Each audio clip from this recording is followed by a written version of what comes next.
Welcome to the Supply Chain Revolution podcast. I'm your host, Sheri Hinish, also called the Supply Chain Queen. Today's episode is all about navigating the Middle East supply chains, the Strait of Hormuz crisis, the global ripple effects across energy, petrochemicals, fertilizers, and broader trade networks. But more importantly, what's the recovery playbook that you need to come out on top? I'm going to introduce you to someone who has been operating at the epicenter of disruption, leading CIPS, a well-known supply chain organization, across the Middle East and Asia Pacific, with decades of experience guiding procurement, supply chain, and operations leaders through volatility. Well, hello there. Sam! My gosh. There she is. How you doing? I'm better now that I see you and I hear your voice. It's been a long time, my friend. It's been a very long time, hasn't it? I was actually looking at this. We did a webinar during the last crisis, which was COVID. Absolutely. And I just heard from one of the panelists, ironically, this morning on LinkedIn. So it's so great to see you. Oh, no, you too. And you're looking so well. Look at you, Rebel. Thank you. I'm trying. The glam is still there. You've got this whole J-Lo thing going on, haven't you? You just never age. Oh my gosh. Stop it. You're too kind. You're too kind. Absolutely. Do you know what? I think people try and shortcut it and it doesn't work. It's got to be authentic. And I can see it all over your face. Seriously, I'm just so happy to see you. You're looking so well.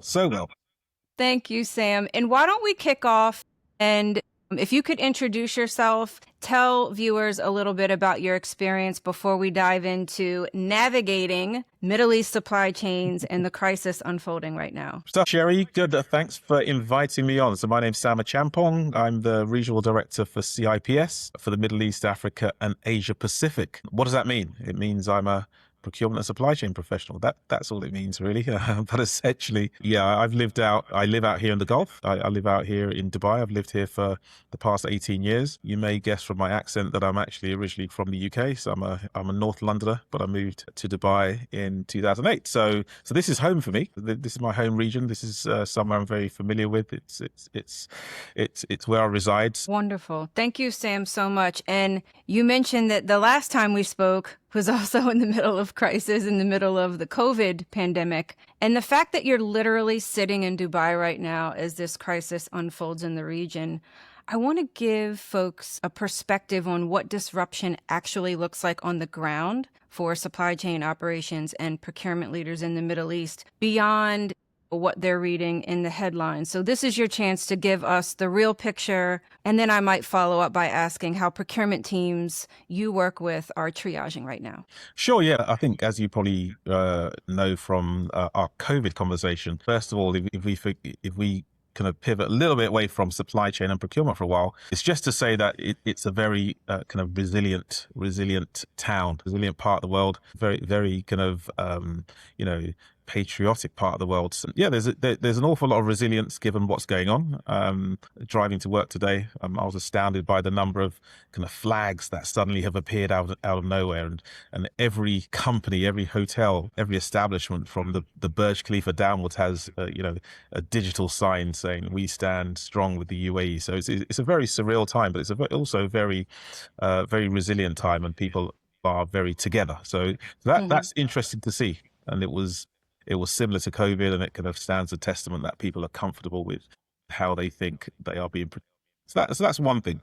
I think with the supply chain situation, these are the challenges that I guess are thrown at us. And interestingly enough, as we're talking about the connection between COVID and now, I think COVID was the best dress rehearsal that you're ever going to get for this kind of scenario, because COVID just reminded us of what we needed to have done in the first place. We all should have had contingencies. We all needed to have plans A, B, C, and D.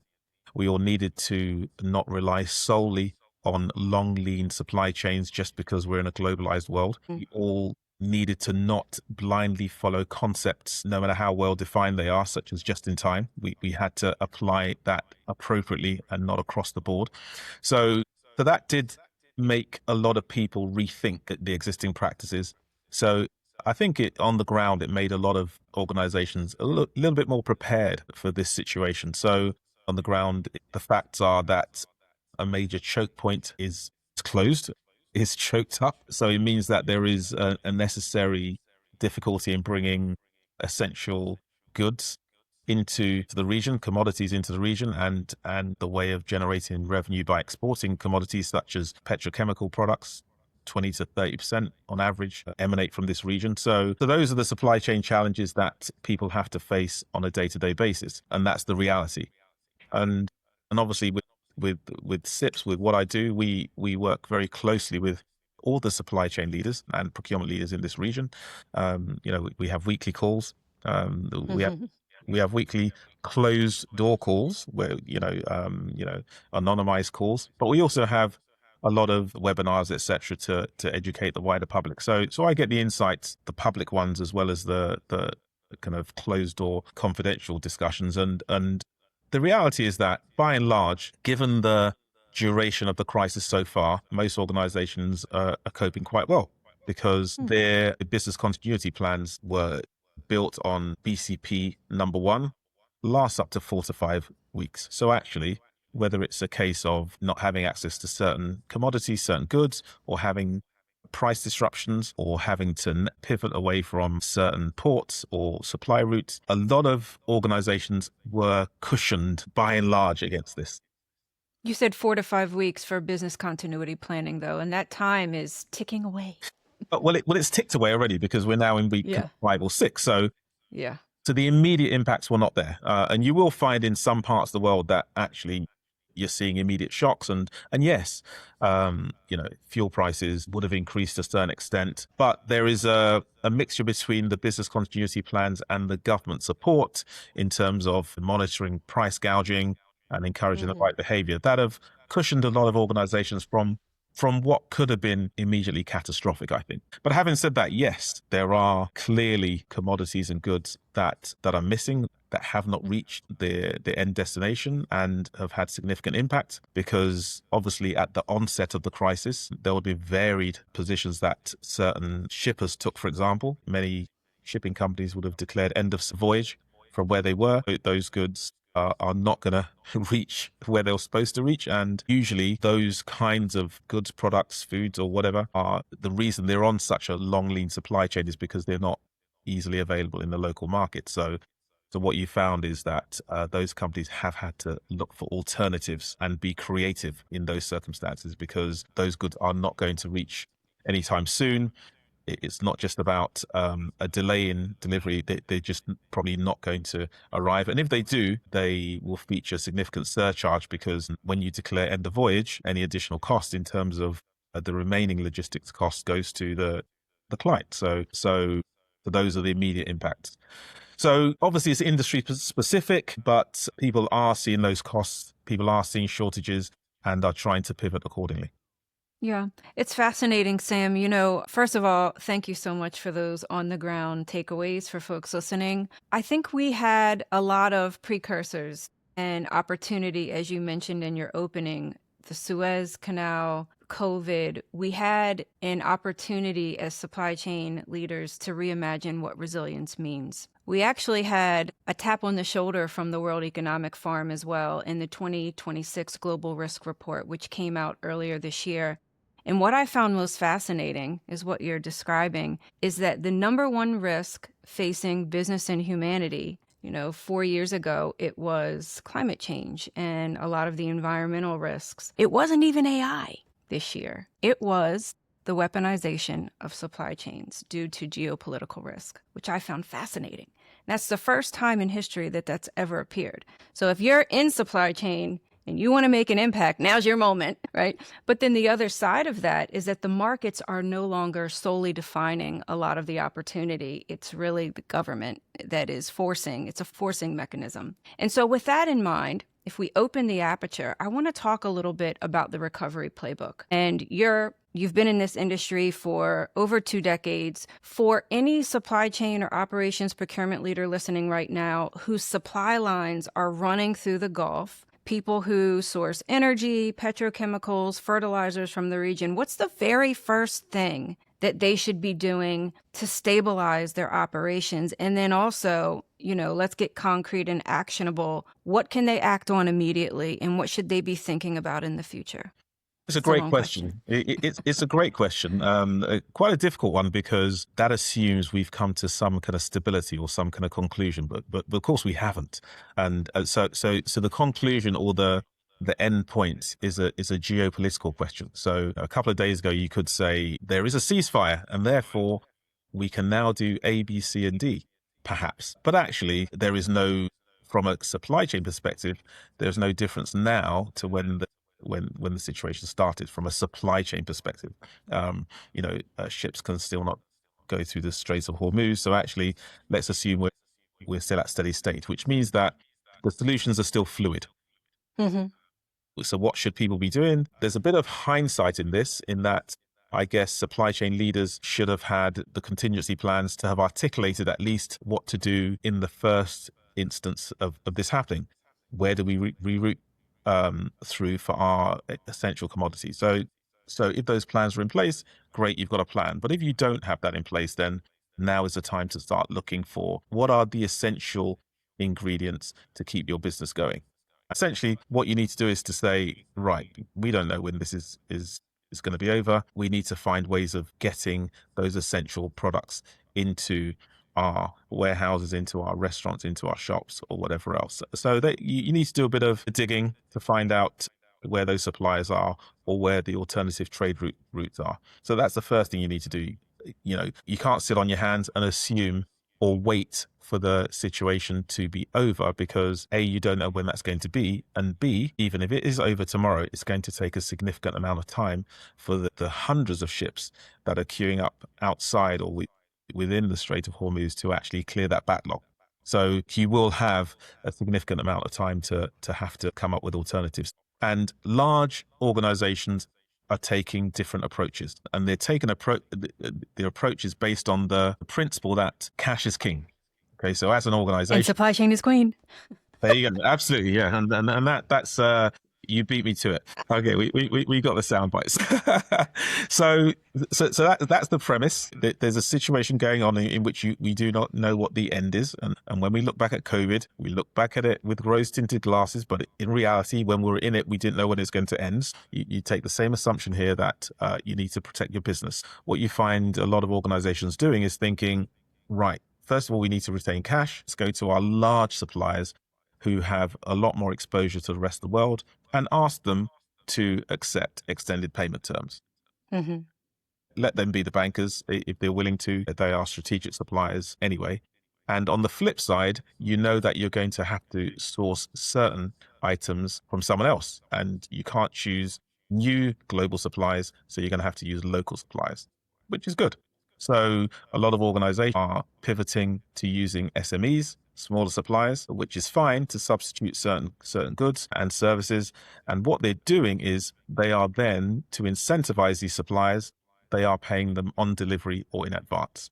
So they are so the cash flow they freed up from the larger suppliers, they're using that to invest in the smaller suppliers to create that circularity. Another one of your new terms, Sheri, but definitely they're using that, which is of benefit to all, because obviously if you're going to rely on SMEs, then there are only certain conditions in which SMEs can work effectively, and they also rely on cash flow. So those are some quite important considerations that you'd be surprised the largest organizations are resorting to this method right now. Yeah, that's super helpful, Sam. And just pulling from my time in manufacturing, pack to finished goods revenue is also a really good bill of material risk exercise, where your spend might not be as critical. It might not show up in your Pareto and the 80%. It might show up in the long tail. But when you run it in terms of impact to finished goods revenue, it could be a certain grade of sand that you need in a manufacturing process that gets hidden in spend analysis. But certainly that impact could be X, 200X, if you will. So maybe that's another third exercise that folks can look at just to double check. No, absolutely, because and I think once we kind of pull back the layers, these impacts are so multifaceted, because we talk about 20% of oil and to a certain extent gas are going through the Straits of Hormuz, et cetera, or through Bab el Mandeb and the general strait that we're speaking about. But it's not just oil and gas. There are other dependent outcomes. And I think a lot of people talk about fertilizer being one of them. And And if you think about the amount of fertilizer that is exported through the Strait of Hormuz, that's been reduced by 92% as we stand at the moment. Now, Urea, sulfur, yeah. absolutely. And obviously the export of fertilizer is going to have a knock-on effect on the production of food somewhere down the line. And if we just take one example, Malawi receives 60% of its fertilizer through these exports, through the Strait of Hormuz. So just using that one example, you can see the exacerbated effect that this is going to have over and above inflated oil and gas prices. It's gonna have an effect, and is having an effect all the way down the line already to us, and having significant impact. Absolutely. And I do want to pull on a thread because I know that you are an advocate and an expert in supplier relationship management. And you pulled that thread a little bit when you talked about candid, honest conversations with your top suppliers. And I want to connect this to the concept of the supply web. How should organizations be rethinking supplier partnerships? You mentioned favorable terms and then using that as a catalyst to fund some local or onshore sourcing for supply alternatives.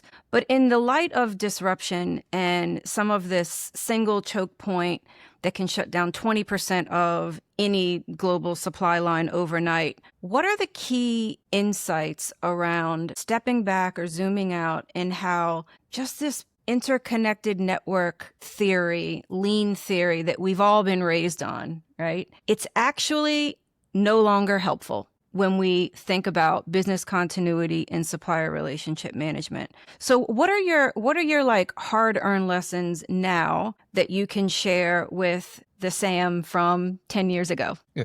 I mean, it's so interesting. And I think if I recall when we spoke about, I guess in inverted commas, best practice during COVID, I remember I made a slightly arrogant term to say that best practice hasn't changed. It's just that nobody ever listened. It's one of those things where to a certain extent, I think there's been an over reliance on certain things. Like there's nothing wrong with globalization, but you don't go in, you don't put 2 feet in and 2 hands in.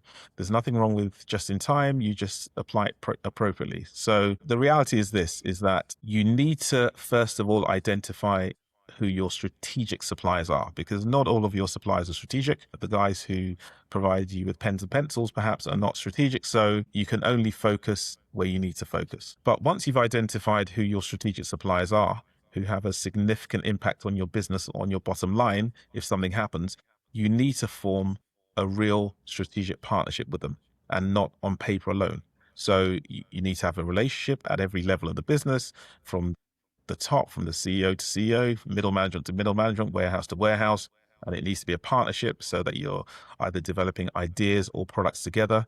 You have formalized meeting structures, formalized engagements, so that you really are working hand in hand. And the reason you do that is because you cannot form a strategic relationship in a situation that we have now, in an emergency. Right. In a crisis, because at that point, that's not the time to go to a strategic supplier and start, trying to form those relationships, because the relationship is already skewed.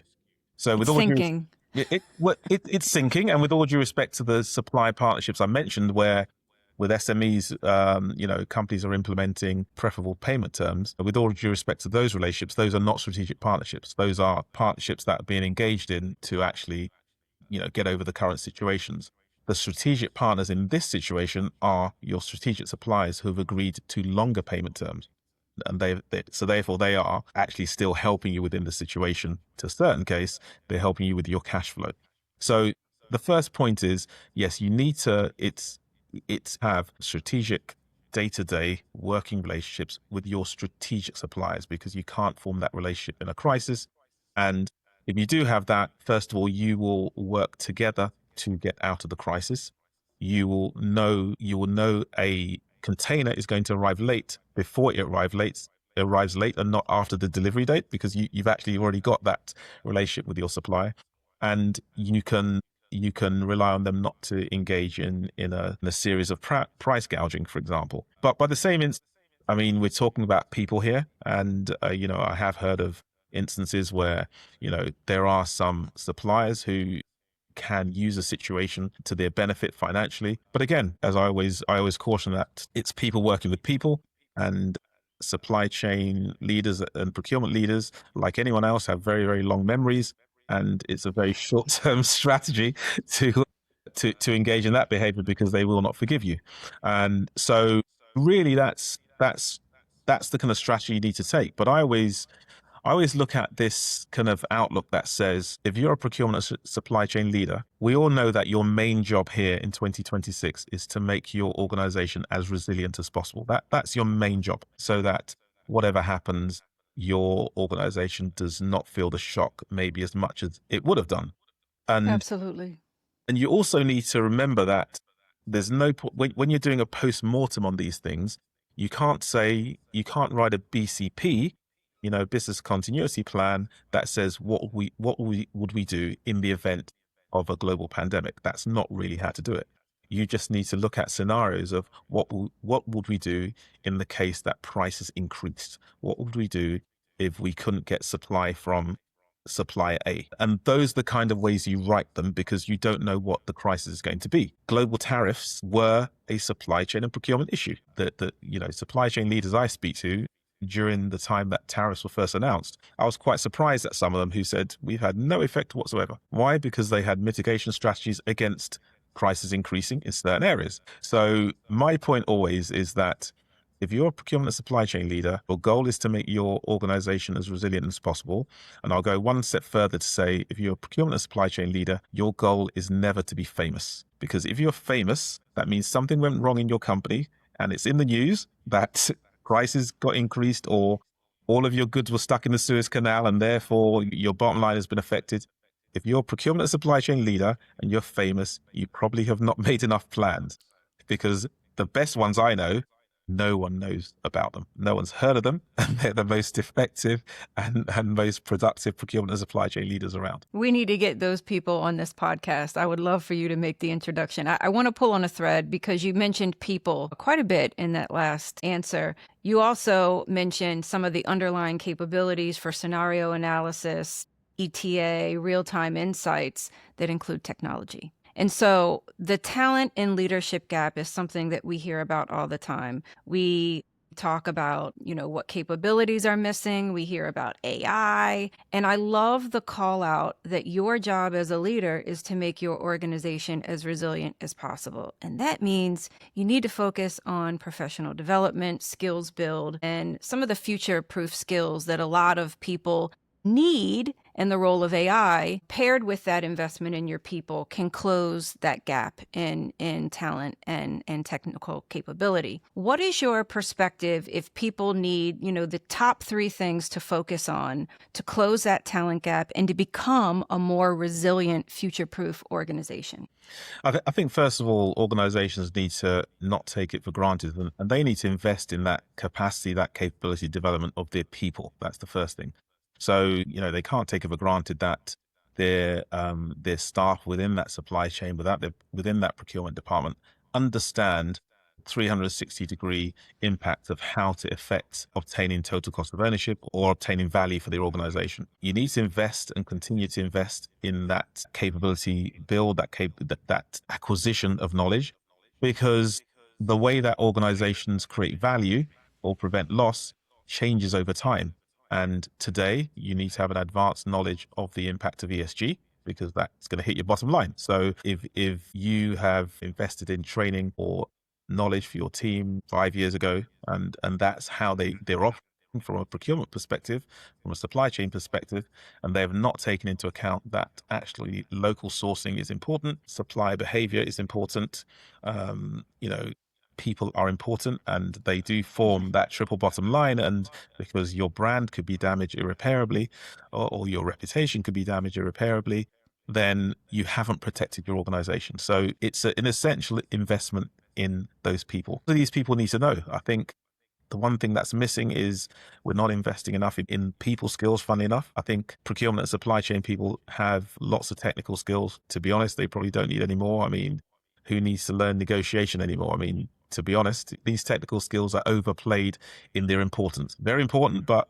if you haven't got those skills now, then you're never going to get them. What you actually need to do is know how to influence people, how to manage people, how to manage your stakeholders, how to build relationships. because that's what differentiates the modern supply chain professional and leader from the advanced tools they have, which are technology. Right. Because technology can do so much that we can't do, from technical analysis, scenario planning, that actually we shouldn't waste our time doing it. We should actually deploy technology to do that. And we should form those relationships with suppliers that actually make a difference. And we should also know, I think an important bit of education that we forget is giving our teams and leaders the ability to understand the application of technology. So what can technology actually do for you? And are you using AI to create complex risk scenarios for you in case your shipment gets stuck in a particular global choke point, whether it's the Strait of Malacca or the Strait of Hormuz? Do you have that? Have Right. you actually thought of those? Because yes, you can use technology to be very smart about that, and you can choose suppliers and scenarios accordingly, as an example. I love that, Sam. The context engineering is really what the value add that a lot of our practitioners and subject matter experts add. There was a quote that I learned very early in my career, and it's a bit cheeky, but it's a fool with a tool is still a fool, but faster. And so when you think about AI and any application of exponential technology, twinning, edge compute, advanced data and analytics, blockchain, et cetera, we could go on, but let's just stick with AI. If you don't have the right context in which these decisions are being made and the outcome that you're after, you're clicking in the blind, and you're going to get faster and you're going to accelerate those bad outcomes because you don't have the right context to start. So really appreciate that. In closing, how can folks learn more about you, Sam, also about CIPS, CIPS? I know that you have been doing fantastic work. I've participated in some of the webinars. Give folks a sense of how they can get involved, engaged, and learn more about you. Sure, absolutely. I mean, for me personally, hit me up on LinkedIn. You can connect. You can see some of the things I talk about from a topical perspective, usually related to procurement and supply chain, and the world around it. In terms of SIPs, we're here to help that thought leadership perspective, that education perspective. We've been around since 1932, so we've been around for a long time, and we were set up for the main reason to support the profession of procurement and supply. So whether it's with our education programs, whether it's with our membership programs, whether it's with our B2B advisory or consultancy, it's all about elevating the role of procurement and supply chain professionals. And an interesting fact, when I did a little bit more research about our organization recently, because I certainly wasn't there in 1932, but one of the main reasons that CIPS was set up in the first place was in reaction to the Smoot-Hawley Act, which was, yes, as we know, when the I United didn't States know that. had introduced tariffs against the world, and a number of procurement or purchasing managers, as they were called at the time, and it was called the Purchasing Managers Association, was set up to devise strategies for buyers to be able to respond to the new world order. So the SIPS was set up as a result of the Smoot-Hawley Act. We're still here during the Trump tariff era and beyond. Fascinating. I really appreciate that context, Sam. Thank you so much. This was long overdue. It's so great to see you, friend. I really, really appreciate the impact that you have, especially advocating for diversity and women in supply chain procurement and ops. So thank you so much. It's a real pleasure. Thank you, Sheri, and let's not leave it till the next crisis. Pinky swear.